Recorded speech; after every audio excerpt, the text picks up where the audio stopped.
Queridos, conforme havia proposto mais cedo, hoje estaríamos fazendo apenas a correção de uma questão. A questão escolhida foi a questão de raciocínio lógico, tá certo? Porém, a questão de língua portuguesa obteve aí uma taxa de erros um pouco maior.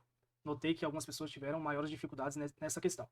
E então decidi fazer a correção dessa questão também, para que possa ajudar aqueles que tiveram maiores dificuldades, tá certo? Vamos ao que pede a questão. No contexto dado, as formas verbais devem existir e existam, podem ser substituídas conforme a norma padrão da língua portuguesa, respectivamente por.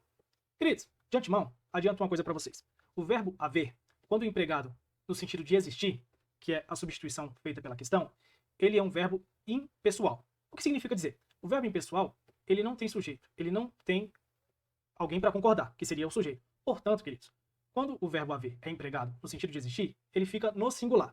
Aqui, estamos diante de uma locução verbal. Temos o verbo principal, que é o verbo existir, e temos o verbo auxiliar, que é o verbo deve. Tá certo? Queridos, na locução verbal, o verbo auxiliar, ele segue essa mesma regra. Ele também fica impessoal. Portanto, ele deve ficar no singular juntamente com o verbo haver. Isso já nos faz eliminar a alternativa A, devem haver, é incoerente, e a alternativa B, devem haver, incoerente. Sobrou a alternativa C, devem haver, que é a forma correta de fazer essa substituição. Alternativa C, vamos ver a segunda substituição. Ele quer coloque o verbo haver para substituir exista. Queridos, essa alternativa aí a gente consegue resolver pela leitura. Vamos ler o período. Pode ser que, em algum lugar do cosmos, talvez haver vida inteligente fica uma construção incoerente. Concorda comigo?